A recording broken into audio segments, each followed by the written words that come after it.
নমস্কার বন্ধুরা, Andaman kitchen A to Z তরফ থেকে সবাইকে আমার স্বাগত।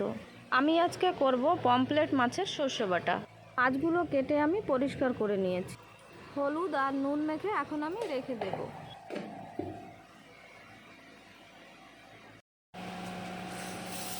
মিক্সিতে দিয়ে দিলাম কালো সর্ষে, কাঁচা লঙ্কা। সর্ষের তেজ বাড়ানোর জন্য দিয়ে দিলাম পেঁয়াজ কুচি, হলুদের গুঁড়ো, লবণ আর জল দিয়ে এখন আমি ভালো করে পিষে নেব। এই সবগুলো দিয়ে পিষলে সর্ষে কখনো তিতো হবে না আর সর্ষের তেজ বেড়ে যাবে।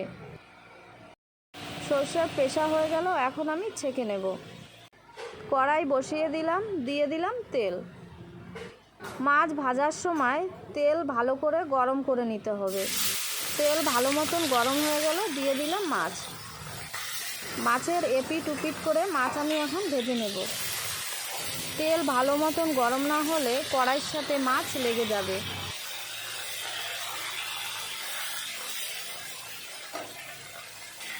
মাছ ভাজা হয়ে গেল, এখন আমি তুলে নেব। কড়াইতে একটু তেল আছে, আর একটু তেল দিয়ে দেব। তেলের উপরে দিয়ে দিলাম কালো জিরে, তেলের উপরে দিয়ে দিলাম সর্ষে বাটা।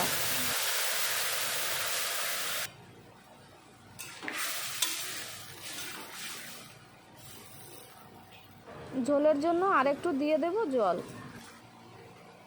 ঝোলের উপরে দিয়ে দিলাম নুন আর হলুদের গুঁড়ো। এখন ভালো করে মিশিয়ে নেব।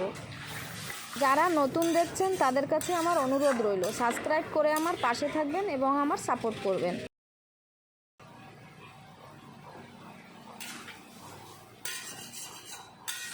ঝোল ভালো মতন ফুটে উঠেছে, এখন আমি দিয়ে দেব ভেজে রাখা মাছগুলো। এই পমফ্রেট মাছগুলো সমুদ্রের হয়, আমাদের এখানে এই মাছগুলো অনেক পাওয়া যায়, খেতে ভালো লাগে। মাছ ভালো মতন সিদ্ধ হওয়ার জন্য আমি দিয়ে দেব ঢাকা। গ্যাসের ফ্লেমটা আমি মিডিয়াম করে দিয়েছি। 10 মিনিট পর ঢাকনাটা আমি তুলে নিলাম।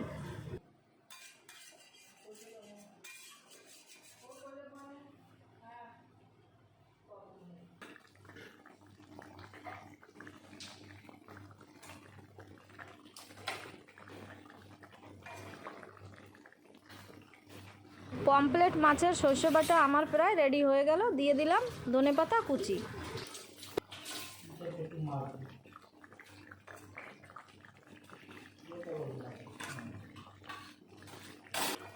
আর দেব চেরা কাঁচা লঙ্কা। আমার রান্না যদি আপনাদের ভালো লাগে তাহলে লাইক করতে আর শেয়ার করতে ভুলবেন না কিন্তু। সর্ষে বাটা আমার পুরো কমপ্লিট হয়ে গেল, দিয়ে দিলাম উপর দিয়ে একটু কাঁচা সর্ষের তেল।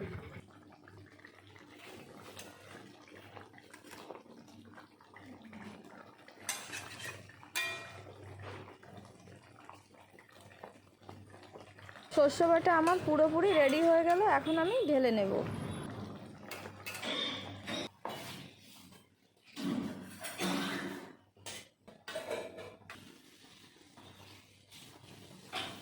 আমার মাছ রান্না আপনাদের কাছে কেমন লেগেছে কমেন্ট করে জানাবেন কিন্তু। আপনারা সবসময় ভালো থাকবেন এবং সুস্থ থাকবেন। আমি ফিরে আসব নতুন আর এক রান্নার ভিডিওর সাথে।